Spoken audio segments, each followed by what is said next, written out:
Thank you so much.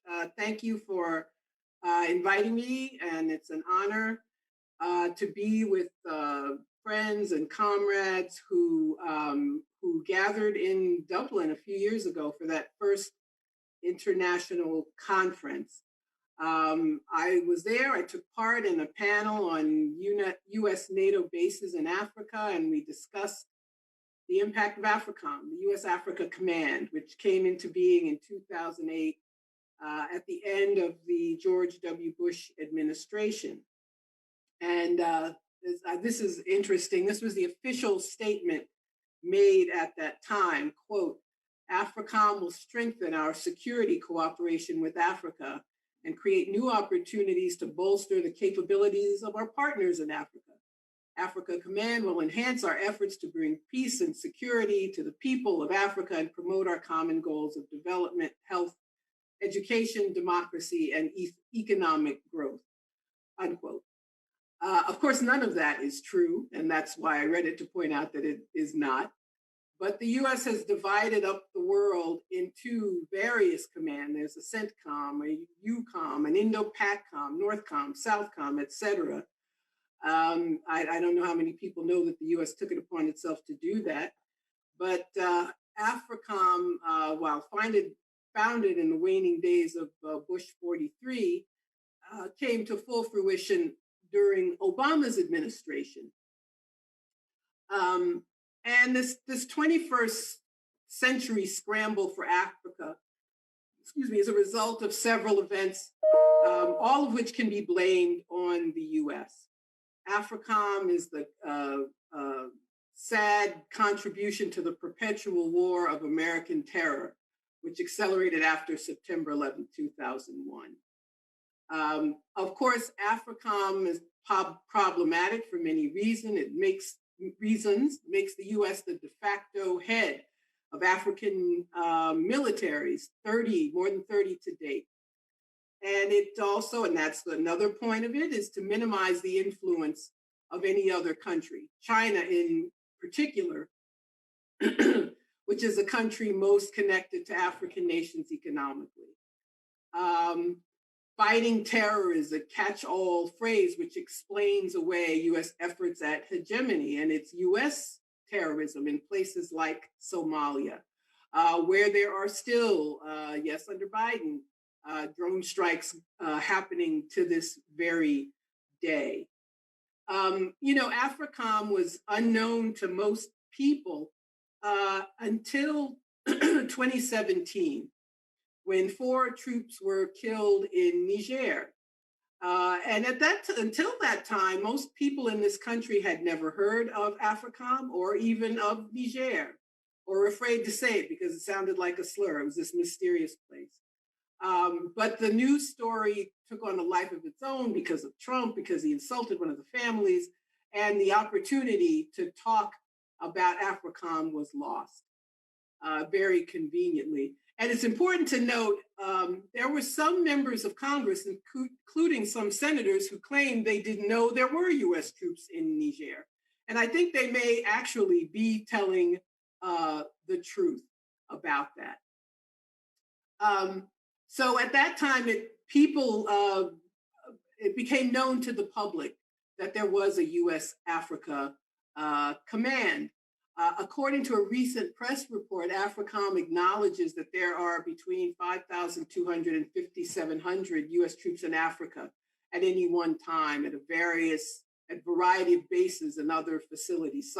There's one large base in Djibouti, Camp Lemonnier, and there are smaller facilities. Some are just drone bases all over the continent, but generally these are not acknowledged.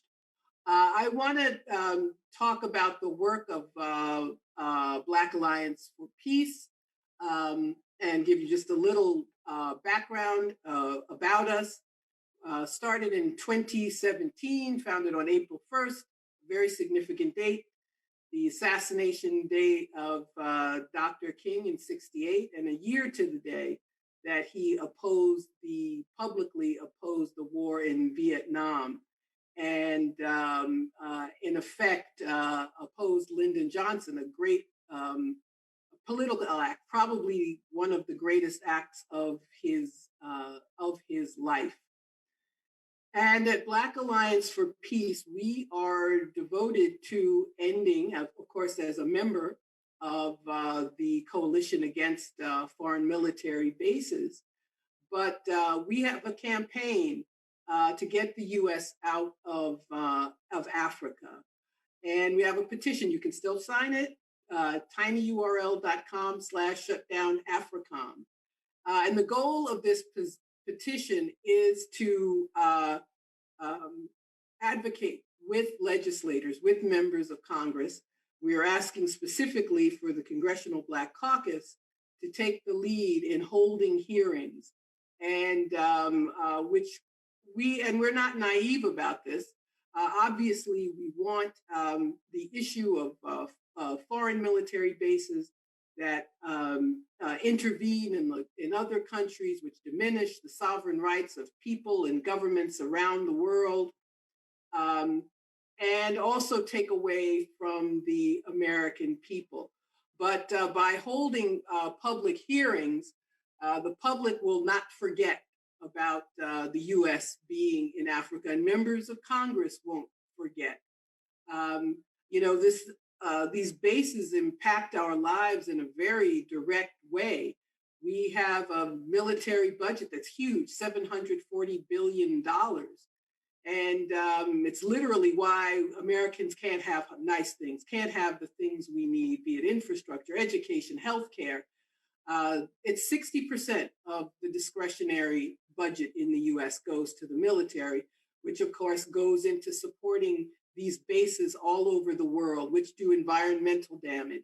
The Defense Department is the biggest polluter in the world. Obviously, you can't have aircraft carriers and bases all over the world and not do damage to the environment, to do damage to people.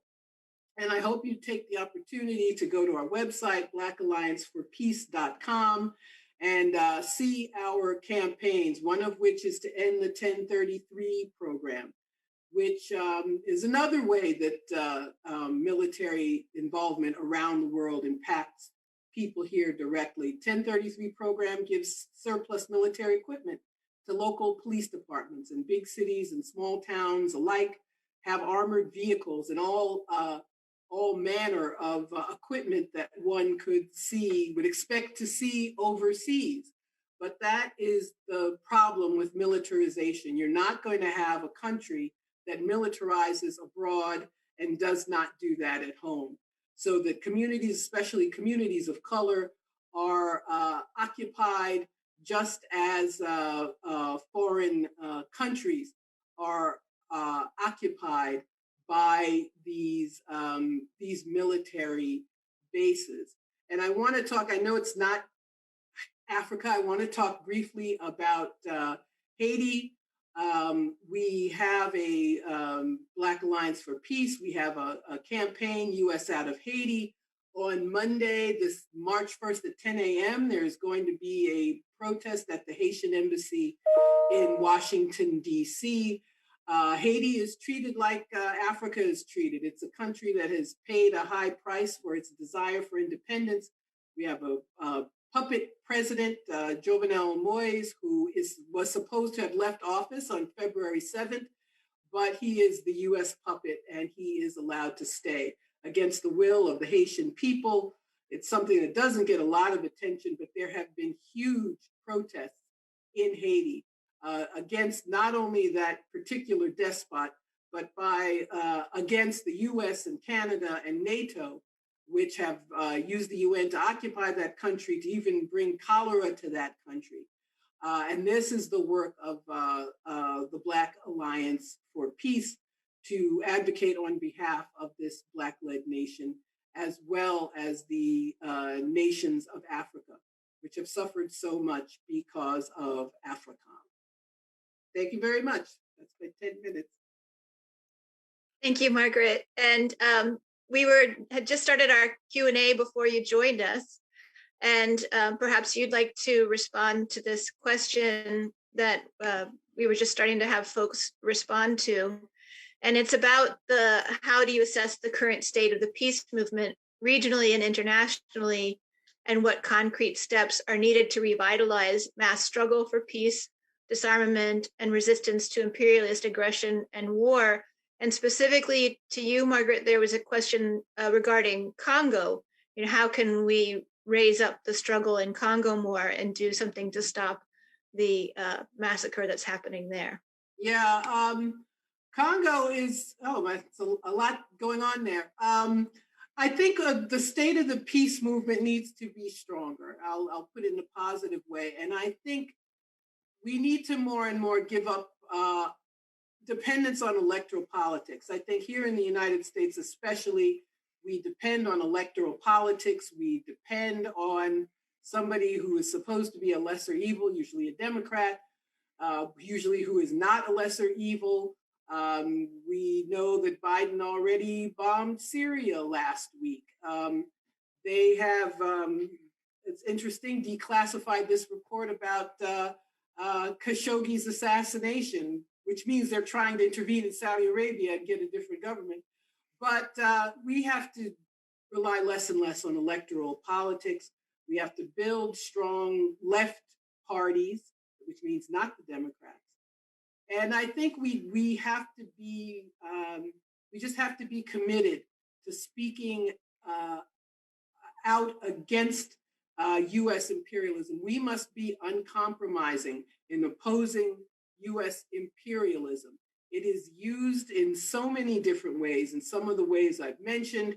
It's used to tell us lies. We are, have been convinced, without proof, I might add, that there's a genocide going on in China, a ginned up story made to get people who are people of goodwill, who want to do the right thing. That's why they tell these stories about Saddam Hussein gassing people, or Gaddafi giving giving troops Viagra. Excuse me. It's to get buy-in. Sorry.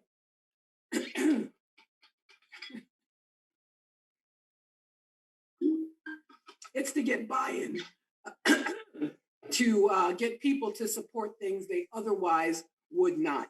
But we're less likely to fall for this if we are in opposition to US imperialism. And we must always do a lot of work. You can't depend on the corporate media to get information about any place in the world and think that you know the truth. That's why formations like this are so important. And it doesn't matter if someone's supposed to be the lesser evil, if Trump is supposed to be so awful, whatever it is, we are told we must oppose imperialism. We must oppose expansion of a US military presence, the responsibility to protect. That's another way they tell us that people are suffering somewhere, and unless America drops bombs and kills people, that they're going to suffer even more.